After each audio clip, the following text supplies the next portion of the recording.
Okay, so get this. Today we're diving deep into Somalia. Somalia. You ready for this? Let's go. All right, we've got a whole bunch of interesting facts here, things that even folks who, follow the region might not know. Yeah, it's a place that doesn't always get the most nuanced coverage. Right, like ancient rock art, camel capitals. Oh yeah, camels everywhere. Exactly. So let's uncover some of these hidden gems, yeah. I'm excited. Let's dive in. First up, the coastline.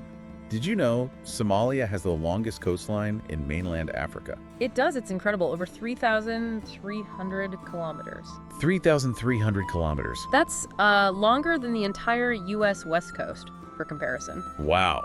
That's got to be hugely important historically. Absolutely, yeah. It's been a gateway for trade for centuries. Fishing communities have relied on it. And, well, it's also played a role in, the whole piracy issue. Right, we'll get to that. But first, let's go way, way back in time to, 5,000 years ago. The Lost Gil cave paintings. Oh, those are amazing. Using pictures. Yeah, it's incredible. You got these, vivid scenes of people and cattle, rituals, all painted on these cave walls. It gives you such a strong sense of, their ancient beliefs, their connection to the land. It's like a direct link to Somalia's cultural heritage. I mean, those paintings, they show a society that was really in tune with its environment, its resources. And speaking of resources, Somalia was once a major source of something pretty valuable. More valuable than oil. Way more valuable, back then at least. Frankincense and myrrh. Ah, yes. Those were incredibly prized in the ancient world. We're talking ancient Egypt, Rome, Persia. Everyone wanted them. For religious ceremonies, perfumes, medicines, the whole shebang. It's fascinating how their values shaped trade routes across continents. It's kind of funny though, right? Nowadays we mostly think of frankincense and myrrh around Christmas time. Right. But back then they were like gold. Literally. Exactly. Oh. Okay, shifting gears a bit, let's talk about something truly unique about Somali culture. Poetry. They don't call it the nation of poets for nothing. It's not just a nickname. Poetry is deeply ingrained in their culture. It's more than just art, right? Oh, absolutely. It's woven into everyday life. Somalis use poetic language in conversation, in politics, even to resolve disputes. It's like imagine settling an argument with a rap battle. Yeah. There's a musicality to the language, a rhythm that permeates everything. It reminds me of when I was I was traveling once in another country with a strong oral tradition. It was amazing how people just naturally wove these proverbs and poetic expressions into their daily talk. Exactly. It's like their language itself is a form of art. Okay, ready for something really interesting? Always. Camels. Somalia has the highest number of camels per capita in the world. It's true. Camels are essential to Somali life. Why is that? Well, think about it. They're perfectly adapted to the harsh desert environment. They provide transportation, milk, and even represent social status. It's like the Somali equivalent of a car, almost. Yeah, you could say that. Different cultures, different priorities. Now, we can't talk about Somalia without mentioning piracy. Yeah, it's a complex issue, but it's important to remember that there's a historical context here. Absolutely. While the modern image of Somali piracy often dominates headlines, it's crucial to remember that Somali sailors were historically renowned for their exceptional navigational skills. Centuries ago, they were sailing across the Indian Ocean, trading with far-off lands. So how did we get from expert sailors to, the piracy situation today?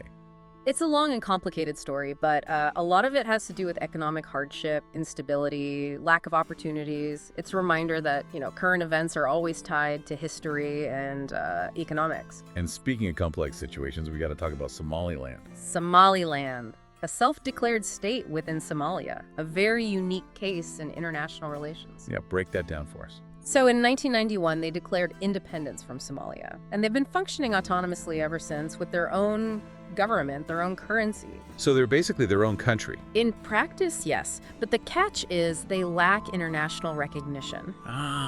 So that makes things tricky on the world stage. It does. It creates a lot of challenges for their development and their interactions with the global community. For sure. Okay, moving on. Somalia is also home to some incredible wildlife, although unfortunately some of it is endangered. Yeah, that's right. Like the Somali wild ass and Speaks gazelle, both unique to the Horn of Africa, but facing serious threats. It's always sad to hear about endangered species. It is. But there are conservation efforts underway, working to protect these animals and their fragile habitats. It's good to hear. Okay, last fact for today. Get ready for some Italian flair. Yes. Mogadishu, the capital city, still bears the legacy of Italian colonialism. Really? Yeah, you can see it in the architecture, the cuisine, and you'll even find some residents who still speak Italian. That's so interesting. It is. It's like this unexpected cultural blend you might not expect to find there. I heard they even have pasta in Mogadishu, but with a Somali twist, like unique sauces and spices. Exactly. It shows how cultures intertwine and influence each other, even in places that have been through a lot of conflict. So as we wrap up our deep dive into Somalia, it's clear that there's so much more to this country than meets the eye. Absolutely. It's a place with a rich history, a vibrant culture, and a story of resilience that deserves to be heard. We've talked about its vast coastline, its ancient cave paintings, the central role of poetry, the importance of camels, and even the Italian influence that's still visible today. And let's not forget the complex issues like piracy and the unique situation with Somaliland. Right, there's so much to learn and explore. I hope our listeners will be inspired to do a little digging of their own. Me too. There's always more to discover. And for our final thought, something to ponder.